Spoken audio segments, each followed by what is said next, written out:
first thing you notice is the dust. The second is the silence of the guards. The year is 1500 and we are approaching the gates of Beijing. This is the apex of the Ming dynasty. To the north, the Great Wall holds back the Mongols. Here, inside the capital, millions live in a strict hierarchy of stone and tile. From the officials in red silk to the families crowded into grey courtyards, this is a city of layers. We have peeled back 5 centuries of smog and modernization to reveal the Ming capital as it truly was. Welcome to Beijing. From above, the plan of the city is clear and deliberate. A great outer wall encloses the outer city to the south. Within that, a slightly smaller rectangle marks the inner city to the north. At the very center of the inner city lies a walled palace complex, the Forbidden City, a perfect rectangle on the main north-south axis. Straight avenues run north to south and east to west, dividing the city into blocks of regular size. Within those blocks, courtyard houses and hutong alleys fill the space. From this height, the orange and yellow roofs of palaces and halls stand out against the more muted grays of ordinary homes. We'll begin our walk on the approach from the south, moving toward one of the great gates of the outer city.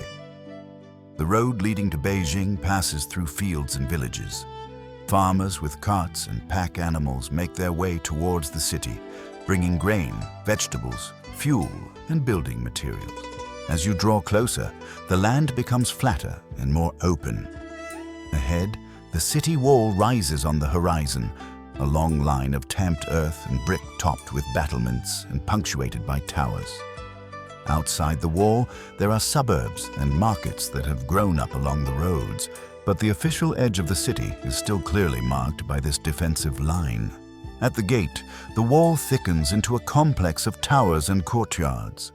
A high gate tower stands over the central arch, while a barbican, a walled outer yard, creates an extra layer of defense.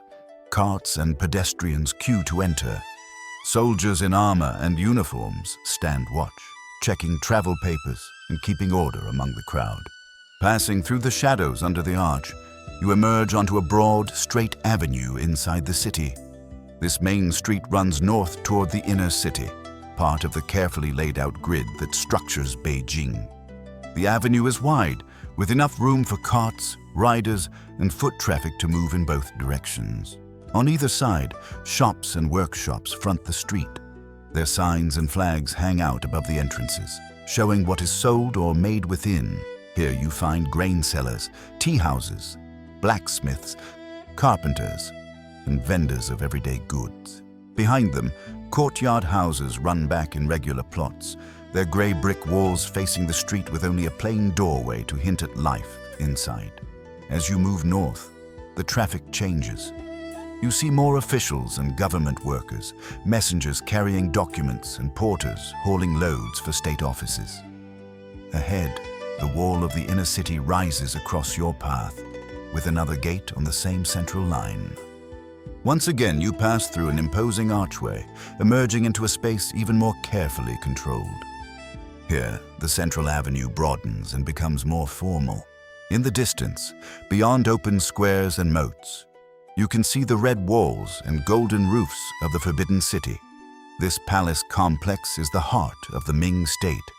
High vermilion walls surround a series of courtyards, halls, and inner residences where the emperor and his household live, and where the great rituals of the dynasty are performed.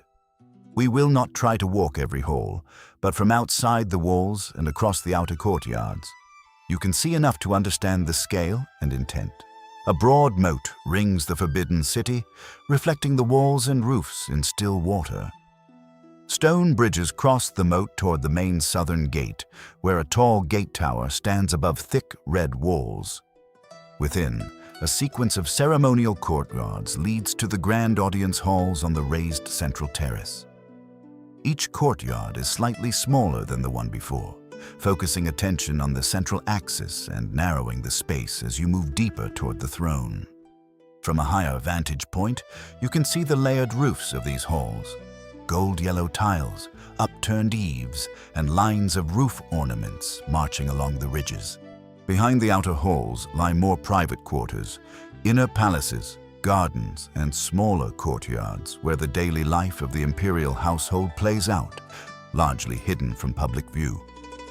The Forbidden City is not only a place to live, it is a carefully designed symbol of cosmic and political order. Its alignment along the north-south axis, its symmetry, and its strict hierarchy of spaces all reinforce the idea of the emperor as the center of the realm.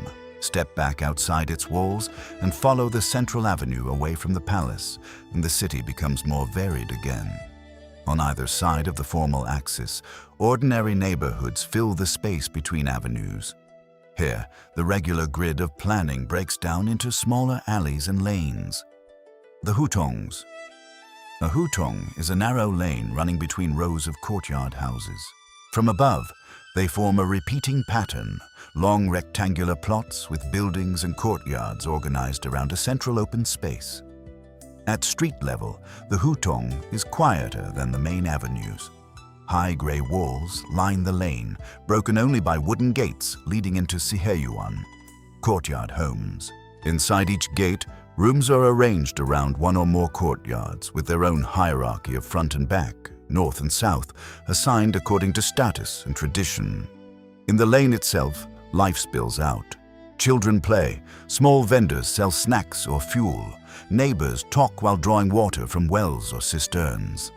Laundry hangs to dry, baskets and tools rest against the walls, and the sound of chopping, sweeping, and conversation fills the spaces between footsteps. The materials here are mostly brick, earth, and wood. Roofs are tiled in gray, walls are sometimes whitewashed, and trees or plants peek above courtyard walls, hinting at small gardens within. These neighborhoods are arranged and regulated, but they also grow and change as families expand, add new rooms, or divide old plots. Further from the central axis, temples, guild halls, and local markets dot the residential blocks.